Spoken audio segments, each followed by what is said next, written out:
Okay, my people of faith, let's take another walk. We're going to discuss two realities, the spiritual realm and the natural realm. Let me see if I could give the classic, well, I can say classic example, but a familiar example, such as, anybody remember the movie The Nightmare on Elm Street with Freddy Krueger?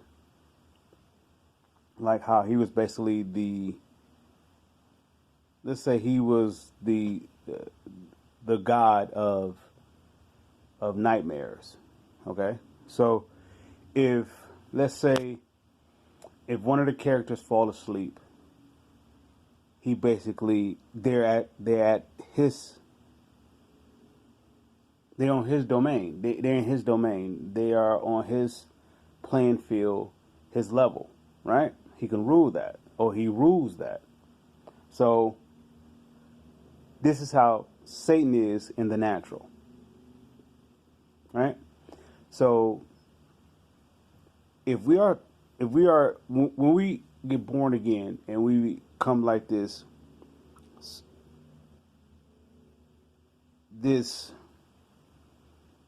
extension of Christ, his spirit becomes our spirit, his thoughts becomes our thoughts, his ways become our ways. We have actually ascended above the natural realm, the physical realm, which is the shapes, sizes,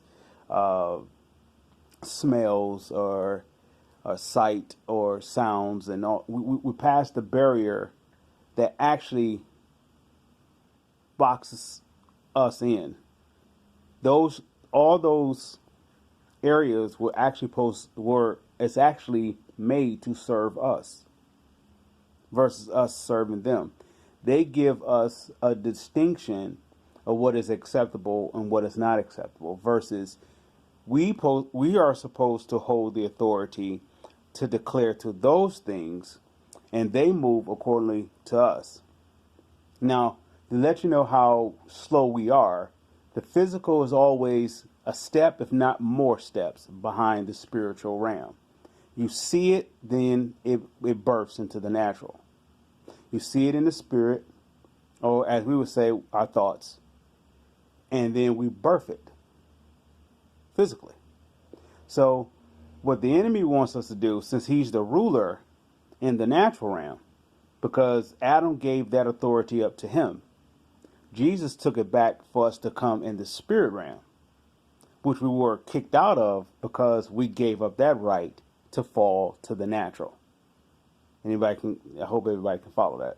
So if we're serving the natural, let's say shape, sizes, sound, sight, touch, whatever, we're serving the senses, we're serving the physical realm, then we are a slave to the master of it. Now, when Jesus came to the earth, he came in the human shell, as we have, but yet still he was born of the same spirit as God, which makes him the Son of God. Which makes him the Son of Man is that he have on the human shell, right? So, but in the human shell, he displayed the authority of God that Adam once had in the garden before he gave it up to become the lower self, which is to serve the natural realm. So if Satan is Freddy Krueger, he wants us to go to sleep, which is to serve the flesh, the sight, the sound, the shapes, everything that actually supposed to serve us. Time's supposed to serve us. Everything that we desire or need, if we have the Spirit of God, instantly we're supposed to have it. Snap our finger, it's supposed to appear. This is how Jesus operated. It's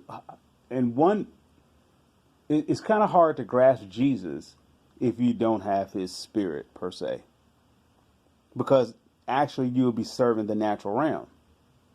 So why a person gets intoxicated is to escape the natural realm. But you're actually going into a realm that is ruled by Freddy Krueger, which is Satan. It's like you've fallen asleep. So a person that honestly thinks they get high to actually elevate themselves out of this realm, they actually go into a realm of darkness,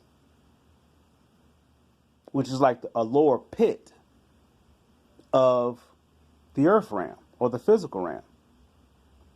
So what God wants us to do with His children, and the only way we become His children if we accept what His Son has done, because He gave His Son His Spirit to give to us, which makes us all in one back to the Father.